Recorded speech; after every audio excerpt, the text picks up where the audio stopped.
jikalau seorang hamba mendatangiku dengan sejengkal, maka aku akan mendekat padanya sehasta.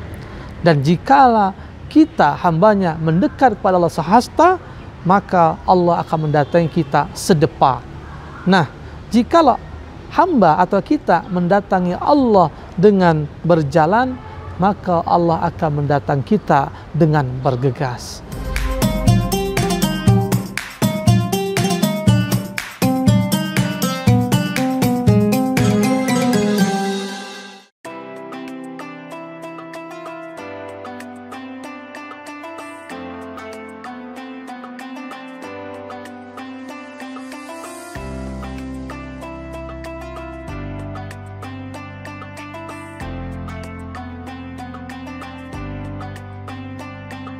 Assalamualaikum warahmatullahi wabarakatuh.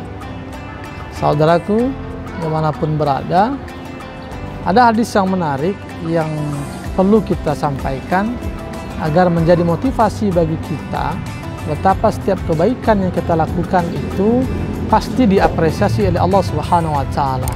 Artinya ada satu pemahaman, harusnya ada satu hal yang mesti kita sadari, betapa setiap kegiatan, setiap aktivitas, setiap ibadah, setiap perbuatan yang kita lakukan itu Allah akan berikan balasannya. An Anas radhiyallahu anhu an Nabi sallallahu alaihi wasallam, dari Anas semoga Allah meridhoinya, dari Rasulullah sallallahu alaihi wasallam bersabda, fima yarwihi anillahi azza wa jalla. Jadi ini termasuk hadis qudsi, ya. Karena ada lafaz fima yarwihi anillahi azza wa jalla. Ada kata-kata fima yarwihi an rabbihi, ya. Atau dalam hadis lain misalnya fima yarwihi anillah. Atau ada kata-kata yang dipahami Rasulullah bersabda, Allah berfirman. Nah, hadis qudsi adalah hadis yang merupakan informasi dari Allah Subhanahu wa Ta'ala diwakilkan oleh Nabi.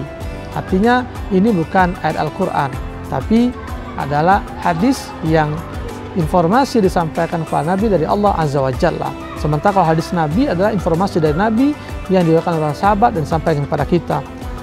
Allah Subhanahu wa Ta'ala berfirman, qala idza taqarraba al-'abdu ilayya shibran taqarrabtu ilaihi zira'an wa idza taqarraba ilayya zira'an taqarrabtu minhu ba'an wa idza atani yamshi ataituhu harwalatan. Rawahu Al-Bukhari. Jadi hadis dari Anas bin Malik ini bahwa Allah berfirman, ya, jikalau seorang hamba mendatangiku dengan sejengkal, maka aku akan mendekat padanya sehasta.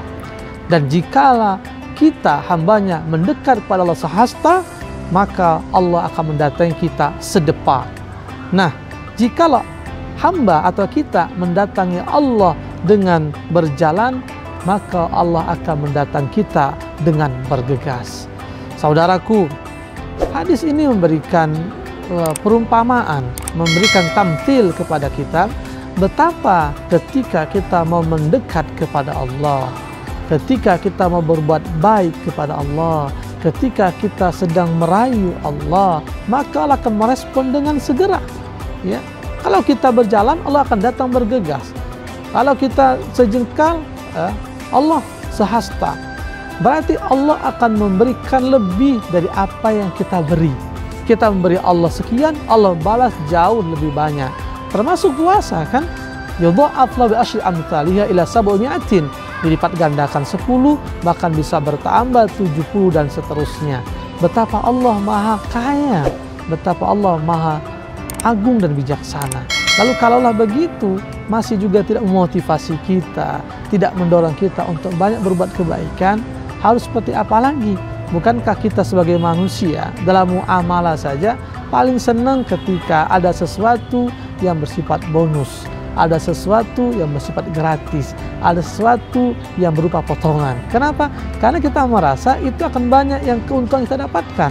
Lah kalaulah itu saja kita rela untuk mendapatkan, rela kita berdesak-desakan, rela kita melakukan hanya karena mendapatkan keuntungan dalam persoalan muamalah, Apalagi sejatinya ketika Allah memberikan gambaran, memberikan perumpamaan betapa Allah begitu mengapresiasi, merespon setiap kebaikan yang kita lakukan kepadanya.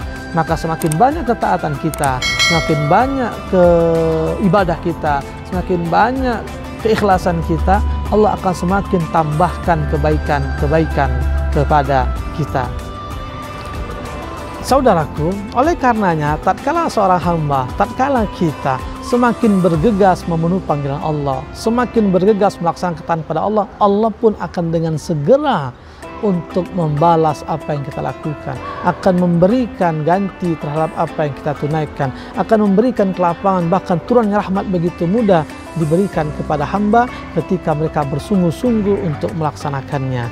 Allah Subhanahu wa taala berfirman dalam surah Al-Ankabut ayat 69, "Walladzina jahadu fina lanahdiyannahum subulana wa innallaha lama'al muhsinin." Dan orang-orang yang berjihad untuk mencari keridhaan Allah Subhanahu wa taala, maka mereka benar-benar akan kami tunjukkan kepada mereka jalan. Jalan apa? Tentu jalan kebaikan. Jalan apa? Tentu jalan kepada Allah Subhanahu wa taala. Oleh karena barang siapa yang bersungguh-sungguh, yang benar-benar berjuang dengan segala kemampuan dan daya yang dimiliki untuk dekat dengan Allah, untuk taat kepada Allah, Allah akan berikan jalan. Allah akan berikan petunjuk. Jadi ketika kita minta petunjuk, Allah kasih petunjuk. Ketika kita berdoa, Allah beri jawabannya. Ketika kita meminta, Allah segera kabulkan apa yang kita minta. Kenapa? Karena Allah itu sungguhnya akan bersama kepada orang-orang yang berbuat kebaikan. Wa innallaha lama'al muhsinin. Nah, orang-orang yang berbuat baik inilah orang-orang yang dicintai Allah Subhanahu wa taala. Kenapa? Karena Allah senang kepada orang-orang yang suka berbuat kebaikan. Kebaikan untuk dirinya, kebaikan dengan sesama, kebaikan-kebaikan yang dicipta selama hidupnya, yang sebenarnya itu akan kembali kepada dirinya. In ahsantum, ahsantum li anfusikum, wa in asatum falaha.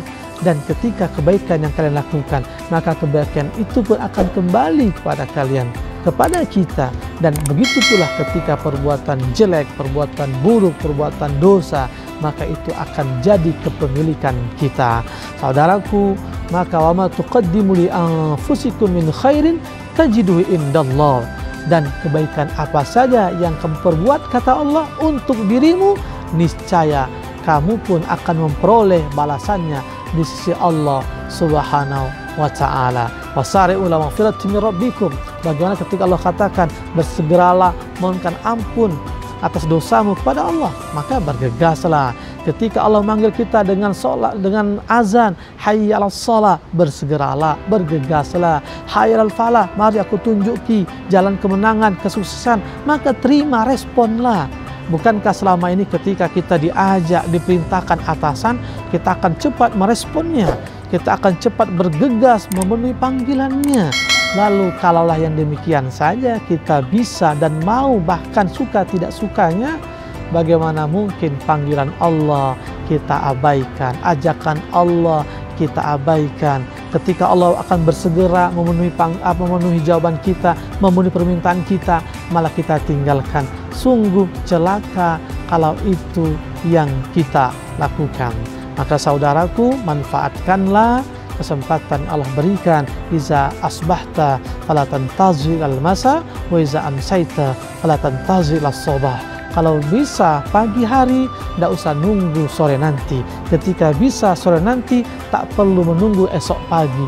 Kenapa? Yang pasti kebaikan harus disegerakan, ketaatan harus disegerakan, karena tidak ada yang bisa menjamin satu kepastian apakah besok setelah ini kita masih bisa melakukan, karena ada satu yang lebih pasti, yaitu kematian. Semoga kita tergerak selalu, termotivasi selalu betapa Allah akan senang kepada kita yang senantiasa berbuat kebaikan. Ketika kita merespon panggilannya, merespon ajakannya, merespon perintahnya, Allah pun akan segera mengapresiasi apa yang telah kita tunjukkan, kita lakukan sebagai bentuk penghambaan pada Allah Subhanahu wa taala. Billahi fisabil haq, astabiqul khairat. Assalamualaikum warahmatullahi wabarakatuh.